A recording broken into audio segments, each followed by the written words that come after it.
Selamat pagi untuk kita semua. Video kali ini saya buat untuk memenuhi tugas mata kuliah pendidikan IPA SD dengan materi tentang taksonomi Bloom. Sebelumnya, perkenalkan nama saya Welfranal Kurianti AB dengan NIM 23011400127, mahasiswa PGSD semester 2 Universitas Nusa Cendana Kupang.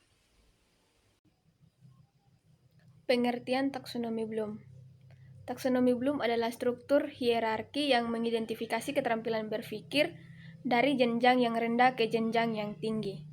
Dalam sistem ini, kemampuan berpikir ditempatkan dalam tingkatan yang membentuk suatu hierarki, memudahkan pemahaman dan klasifikasi keterampilan berpikir dari yang sederhana hingga yang lebih tinggi.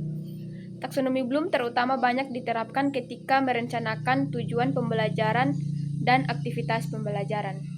Pada awalnya, Bloom merumuskan dua domain pembelajaran, yaitu domain kognitif, keterampilan mental atau pengetahuan, dan domain afektif atau pertumbuhan perasaan atau bidang emosional atau sikap. Namun pada tahun 1966, Simpson melengkapi taksonomi yang dicetuskan Bloom tersebut dengan domain psikomotor atau keterampilan manual atau fisik. Pada dasarnya, domain, ranah, atau kawasan isi kurikulum itu adalah taksonomi Bloom yang meliputi pengetahuan, sikap, dan keterampilan. Nah, materi mata pelajaran yang termasuk dalam sebuah kurikulum terwujud dalam bentuk ketiga domain tersebut. Yang berikut taksonomi Bloom asli. Dalam taksonomi Bloom asli terdapat konsep domain kognitif, domain afektif, dan domain psikomotor. Yang pertama, konsep. Taksonomi Bloom merupakan konsep yang paling menonjol dalam dunia pendidikan, khususnya untuk proses belajar dan mengajar. Yang kedua, domain kognitif.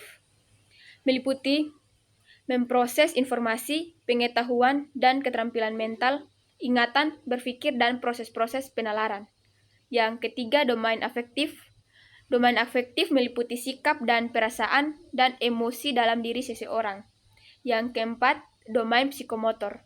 Domain psikomotor meliputi aspek keterampilan motorik fisik seperti menulis dengan tangan, mengetik, berenang, dan mengoperasikan mesin. Yang berikut taksonomi Bloom domain kognitif. Dalam taksonomi Bloom domain kognitif terdapat pengetahuan, pemahaman, aplikasi, analisis, evaluasi, dan kreasi.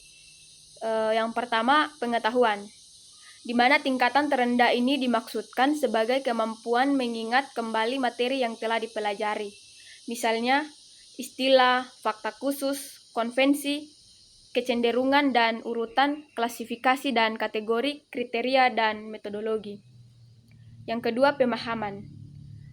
Pemahaman diartikan sebagai kemampuan memahami materi tertentu dalam bentuk translasi, interpretasi, dan ekstrapolasi. Yang ketiga, aplikasi. Aplikasi yang dimaksudkan sebagai kemampuan untuk menerapkan informasi dalam situasi nyata atau kemampuan menggunakan konsep dalam praktik atau situasi yang baru. Yang keempat, analisis. Analisis di sini yang dimaksud yaitu kemampuan menguraikan suatu materi menjadi bagian-bagiannya. Kemampuan menganalisis dapat berupa analisis elemen, analisis hubungan, dan analisis pengorganisasian prinsip. Yang kelima, evaluasi.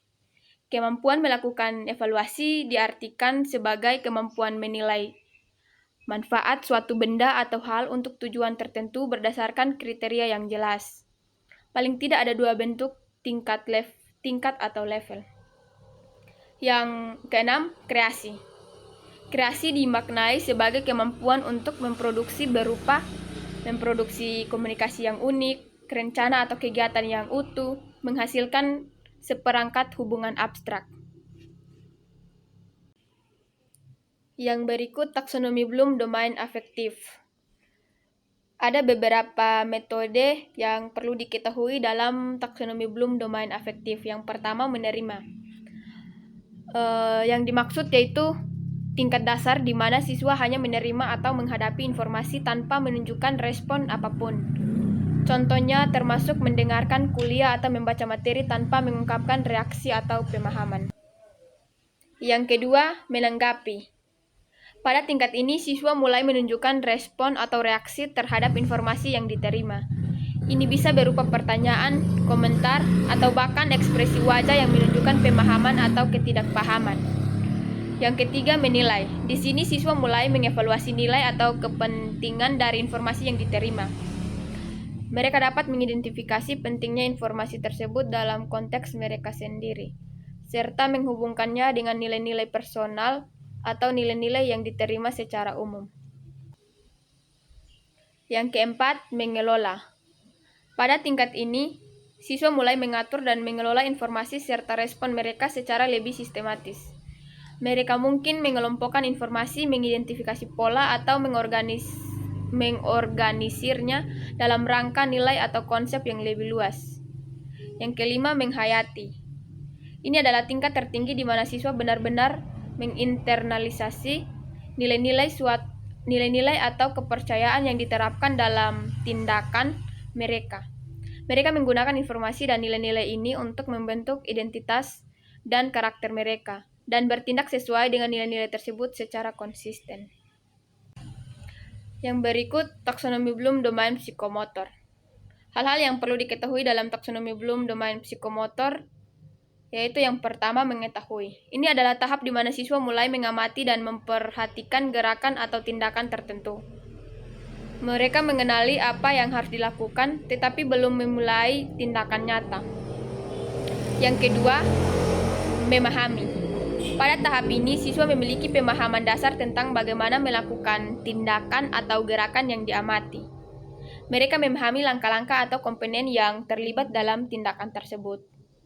Yang ketiga, mengaplikasi. Ini adalah tahap di mana siswa mulai mengaplikasikan pengetahuan mereka tentang bagaimana